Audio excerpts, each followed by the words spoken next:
It was 15 years ago from now. Back when I was in elementary school. April came around, and we had a class shuffle. Our new class teacher was a young woman. When lunchtime came, the teacher turned to a girl who sat next to me and told her not to eat the school lunch. "Katie, you haven't paid your lunch fee, so don't eat, okay?" Katie, who always wore ragged clothes, was a skinny little girl. Apparently, her family was poor, and since last fall, her parents hadn't been paying the school lunch fee. I learned about this later on from overhearing some gossip. But it seemed she was allowed to eat lunch the previous year. Seeing her being the only one without any food on her desk and just looking down made me feel sorry for her. But since the teacher ate lunch in the same room, I couldn't secretly share my food with her. So I left just the bread, wrapped it in a napkin, hid it in my desk, and gave it to Katie after lunch was over, and the teacher left the room. "You can eat this." "Really? Thank you, Jason." Back then, I was an outcast among my classmates and had no friends in the same class. But after that incident, I started talking to Katie. When I got home that day, I told my mom about Katie's family situation. "Mom, please, can you make a packed lunch for Katie?" When I pleaded like that, my mom responded, "That poor child, if she can't eat lunch, it won't be good for her growth, and she probably can't concentrate on her studies when she's hungry. It's fine. I'm already making your dad's lunch every day, so adding one more portion won't make much difference." With that, she gladly agreed. The next day at lunch break, when I handed over the homemade lunch my mom made, Katie's eyes widened in surprise. "My mom said to give this to you." "Is this a packed lunch?" "Yeah, I told her about you, and she said to give it to you." "Really? Thank you, Jason." She hurriedly ate the lunch before the teacher returned to the classroom. It turned out that Katie's house was in the same direction as mine, so from that day on, we decided to walk home together. While walking, Katie told me about her life. "My dad doesn't work, yet he spends all our money on slot machines and horse races. My mom earns the money, but my dad takes it all." Because of this, they were struggling and even in debt. Seeing her wearing the same tattered clothes every day, I felt sorry for her. Our classmates just watched her from a distance. Neither of us had friends. After that, we started meeting up in the morning and going to school together. Some of our classmates teased us, saying, "Are you two dating or something?" But we tried not to let it bother us. I've always been bad at talking to people, but for some reason, I felt at ease talking to Katie. I didn't realize it, but it seemed I was lonelier than I thought, not having any friends. I was really happy to be able to talk to her. On our way to and from school, we talked about a lot of things. About our families, our favorite foods and animals, homework, and TV shows we watched the previous night. And I found out she loves cats. She can't have one at her house, but she enjoys visiting a nearby park where stray cats often gather. "My family has a cat. Want to come over and see it?" "Really? Sure." When I brought her to my house after school that day, my mom warmly welcomed her. When our mixed breed cat showed up, Katie's eyes sparkled with delight. "How cute. What's its name?" "It's Mary." "Mary, come here." Katie looked so happy, cuddling the cat, playing with toys, and feeding it treats. Seeing her radiant smile, which she didn't show at school, somehow made me feel happy too.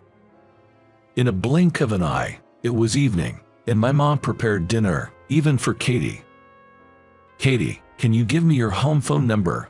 I'll call your folks and let them know you're here." With that, my mom called her house. During the call, she seemed deeply engrossed in the conversation. After that day, Katie began having dinner at our house every night. Apparently, her mom often worked late, and her dad, who was at home, didn't do any housework. As a result, their dinner time was always late. So, with her parents' permission, our mom started looking after her meals. After school, Katie and I would do our homework and play with the cat until dinner. However, about a year into this routine, Katie had to move. Her parents divorced, and she decided to move with her mom to her maternal grandparents' place in Texas. Before moving, she and her mom came over to say goodbye. "I can't thank you enough for all that you've done for Katie. We'll never forget your kindness." Saying so, her mother bowed to my mom. "Oh, please, it's okay. Please, raise your head. We help each other out during tough times. Don't give it another thought." My mom was a person of strong principles and kindness. I have tremendous respect for her. I can't recall the conversation I had with Katie that day. I haven't seen her since. We exchanged Christmas cards every year, but that also ceased after 5 to 6 years. Then, I graduated college and started working at a precision machinery manufacturer. I was assigned to sales, and it's been 3 years now. Taking over clients from seniors and establishing new ones, I now handle numerous major accounts. "Good morning, Jason." My colleague, Mike, from the next desk greeted me. "Good morning. Tomorrow we've got a meeting with AB Electronics. It's a big deal that's vital for the company. You pumped and prepared?" "Yes, I'll have it ready for review later." As we talked, a secretary called out to Mike. "Mike, there's a call for you from AB Electronics." Picking up the phone, Mike's face turned pale rapidly. "What? How could this? Yes, I see. I'm terribly sorry. Right away, please, can you give us one more chance?" "Wait, hold on." After hanging up, he just stared blankly, still holding the phone. "What happened?" Turning to me, he said, "Jason, you gave the wrong time to AB Electronics for our meeting, didn't you? They thought the meeting was yesterday. They're furious that we stood them up. This deal is toast. It's your fault." "What? But wasn't it you who communicated the schedule to them?" "What? You were trying to pin this on me." I wanted to throw his words right back at him. To begin with, I hadn't communicated the schedule to the client at all. Mike had arranged the schedule and then informed me about it later. And yet, trying to blame it on me. He reported the matter to his boss, and Supervisor Johnson went to apologize on his behalf. However, they wouldn't listen, and in the end, the deal with AB Electronics fell through. When Johnson returned, he said to me, "Jason, what have you done? Because of you, the crucial deal we staked our company's future on has been ruined. How are you going to make this right?" "But sir, it wasn't me who informed them about the schedule. It was Mike." "Enough. No excuses. You've caused harm to the company. Maybe you should consider resigning." That's something Johnson always says when he's angry. "Wait, I really don't want to quit." "Then bring in a contract worth the same amount as the machine we were going to sell to AB Electronics within 3 days, or you are fired." How could I possibly secure such a deal in just 3 days? I was at a loss for words after hearing Johnson's ultimatum. But then, I remembered something. There's a client who's currently considering purchasing the same machine we were planning to sell to AB Electronics. They always try to haggle the price down, constantly negotiating for discounts. I'd almost given up, thinking they had no intention of buying. But now, I had to somehow close the deal with them. I quickly revised the quotation and set an appointment with that client. Upon arriving at their company, a man named Kevin assisted me. "I brought a new quotation today." I handed him the quote, and Kevin scrutinized it. "Can't you go a little lower?" "I really can't go any lower. We've adjusted the price several times already," I pleaded with Kevin, putting on a distressed look. "Please, Kevin, I'm sure our equipment will be very beneficial to your company. We'll even include regular maintenance." Kevin pondered, crossing his arms. "I get what you're saying, but at this price, my superiors might not approve.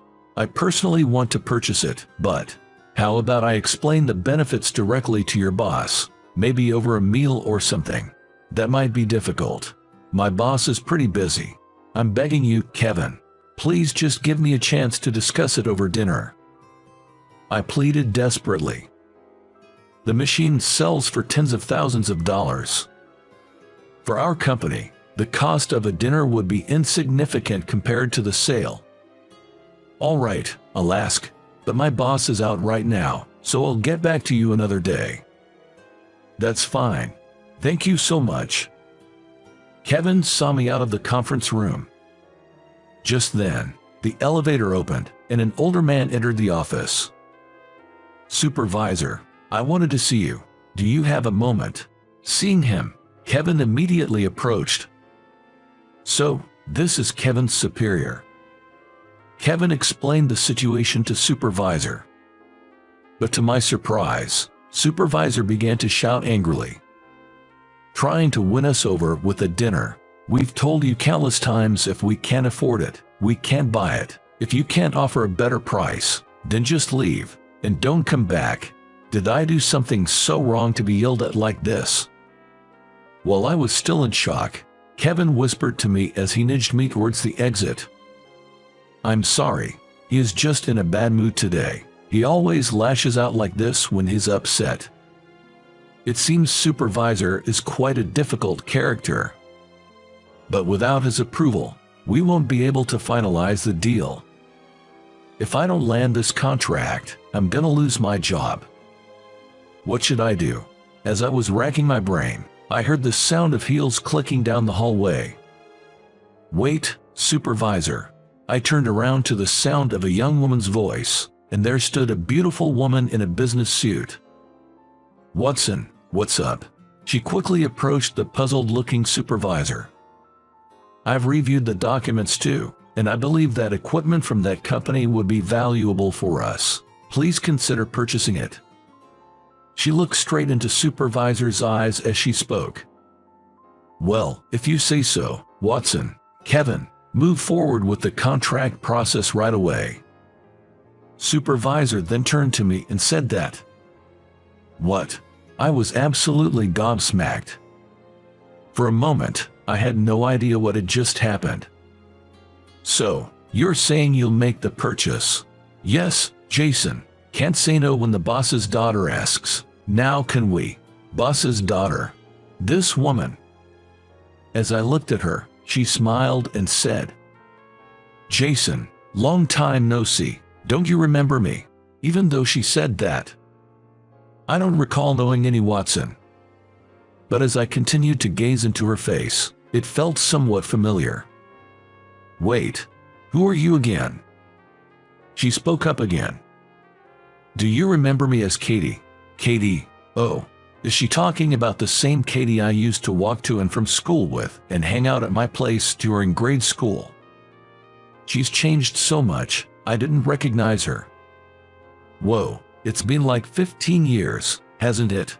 "Yeah, so nostalgic. I saw your name on the business card attached to the documents and thought it might be you." "Really? But boss's daughter?" "Actually, my mom remarried when I was in high school, and I took on the name Watson." "Wow, really? Hey, Jason, instead of just standing here chatting, want to go out for a drink tonight?" "Sure, sounds good." Katie and I exchanged contact info and planned to meet for drinks after work. When I got back to the office and reported the good news, my supervisor was taken aback. "You really got the contract?" "Yes, we haven't signed the papers yet, but we got the green light." "Great job, Jason." Supervisor was thrilled. Looking over at my colleague, Mike, he seemed uneasy at his desk. After wrapping up work for the day and heading to the bar for our meetup, I found Katie already waiting. "Thanks for today. You saved me. I didn't get fired because of you." "What are you talking about?" As I filled her in, she was sympathetic. It's terrible for a senior to put the blame on a junior like that, huh? Well, thanks to you, the deal went through, so I'm really grateful. Seriously, thanks." Upon hearing my gratitude, Katie shyly smiled. "I'm honored I could help. To be honest, I've always been grateful to you for everything. We lost touch after I moved, but I'm glad we could reconnect like this." According to Katie's story, when she was in high school, her mother divorced and began dating a man who was then the manager of the office where she worked. They eventually got married. However, a few years later, Katie's stepfather's father, the CEO of the New York headquarters, fell ill. To take over his position, their whole family moved to the city. "You could have let me know when you moved back." "Sorry, but weren't you the one who stopped replying to my New Year's cards first, Jason?" "Did I?" "Yes, so I thought maybe you found a girlfriend, and I didn't want to intrude." Turns out, I never did get a girlfriend. "Really? No girlfriend?" "Nope, none." "Well, maybe our meeting here is fate. If you're okay with it, would you like to date me?" I was taken aback by her sudden confession and was rendered speechless for a moment. But it wasn't that I disliked the idea, I was actually really happy. Back in elementary school, being around her always made me happy, and whenever she laughed, I felt joy. I remembered that feeling. Of course, I'd love to. I extended my right hand to her, and she gently took it. "Really, I'm so happy." This is how we started dating. 2 years later, I proposed, and we got married. "Mary, dinner's ready." Meow. Seeing her play with our cat, she seemed just like the old times. Katie had faced many challenges growing up, but from now on, I wanted to be by her side and make her happy.